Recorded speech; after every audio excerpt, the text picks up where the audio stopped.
Hello, everyone. It's me, Megan Scott, the host of your favorite podcast. I'm here today with John Becker to wish you all a happy summer and let you know that we're taking a summer break for the month of July.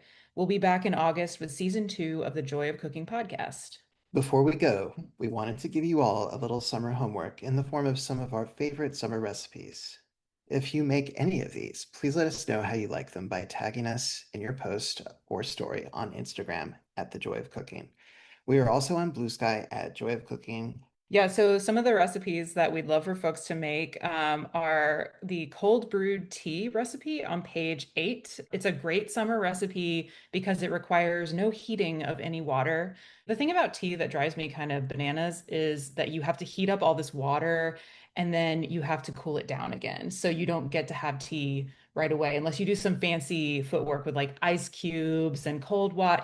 There are strategies, but it's complicated. It sounds really onerous to me. Yeah, it's not summer vibes at all to make tea that way. So cold brew tea is nice because you just add the tea bags, or you can use loose leaf tea, whatever you like to drink, to cold water. You put it in the fridge overnight, and then in the morning you have tea, and you just have to strain it or remove the tea bags. And it also is less tannic than tea brewed with hot water, so it's just a really like clean tasting, almost sweet tasting, refreshing So beverage. it's definitely not for you tannin lovers out there. Yeah, for everyone who likes it when their mouth feels dry, maybe not for you, but for everyone else, cold brewed tea. Again, that's on page 8.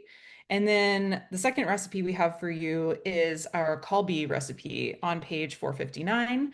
Kalbi is such a great summer recipe because it's very simple. You just marinate the cross-cut beef short ribs, and you don't even have to marinate them for that long. And then you throw them on the grill and they're done in like 10 minutes or less. Yeah, it's easy to tell when they're done because they are slightly cremated, just ever so slightly. Yeah, you want them blackened. Like you're not going for, I mean, you can't do medium rare with short ribs cut that way. Yeah, not that way.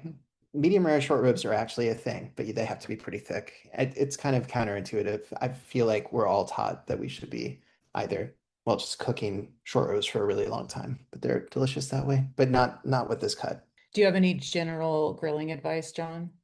Don't be too afraid of the flare-ups because they will happen, especially with cross-cut short ribs, because they're good. That means they have a fair bit of fat either in the muscle or just on the trimmings. But yeah, you just want to be sure that you're turning them pretty frequently, and yeah, just be sure to check to make sure they're not getting too done. Aside from that, they're pretty straightforward. And then the third recipe that we have is tomato cobbler on page 706. So this is a pretty interesting recipe. I'm actually going to flip to it right now to remind myself what what the deal is because it's been a minute. We're asking people to do homework, and you haven't Well, done we're yours? we're gonna do it too. So, but give me time. Fine. We don't have tomatoes here really yet in the Pacific Northwest, so I'm not there yet. You cook onion and garlic with some seasonings like fresh herbs, and then you add cherry tomatoes, and you make a quick drop biscuit dough. So it's basically just a dough you stir together in a bowl, and then you scoop it out onto the top. We have different alternatives. You can use cornmeal biscuits if you want to get a little fancier, but then you just put the biscuits on top and bake it until the tomatoes are really bubbly and juicy and caramelized. So it's just a fun, like savory cobbler that's perfect for summer. Sounds good. John, would you share the last recipe?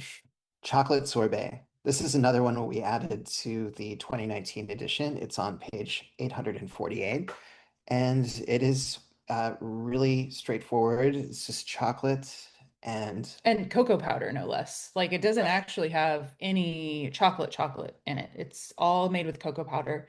And what I love so much about this recipe is that so it's sorbet, it has no dairy, so it's vegan, but you'd really never know because it has such a creamy texture and a really rich chocolate flavor.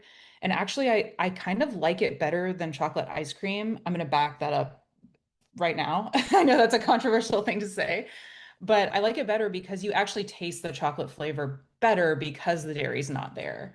something flavor release. Yeah, that This is, sounds right. I'm trying to remember if we've had better results with like natural cocoa powder or with the Dutch process. That's a good question. I think I've used Dutch process in the past exclusively because I really like the flavor. It's hard to argue with Dutch It, process. It's but really I think for this recipe, it kind of doesn't matter which one you use. They're going to have a slightly different flavor, but it won't affect they'll both be delicious and it won't affect the outcome negatively no matter what. Natural cocoa powder has a little bit more complex cocoa flavor and it has a little bit more good. Acidity. acidity. Yeah. Yeah. And the Dutch process is like if you love the flavor of Oreos, then Dutch process is what you want. And that's again on page 848. Thank you all so much for listening to the Joy of Cooking podcast. It has been such a pleasure connecting with Joy fans in this new way, and we can't wait to come back in August for more conversations about food and cooking. In the meantime, please subscribe to the show and leave us a review. Follow us at joyofcooking.substack.com and on Instagram at the Joy of Cooking. Call in with questions, hopes, history, or where you find joy in the kitchen. Our number is 503-395-8858. That's 503-395-8858. We could not do this without our fantastic team at the Joy of Creation production house. Thank you to Dave Drusky, our production coordinator, Haley Bowers, our audio engineer, and Sarah Marshall, our producer.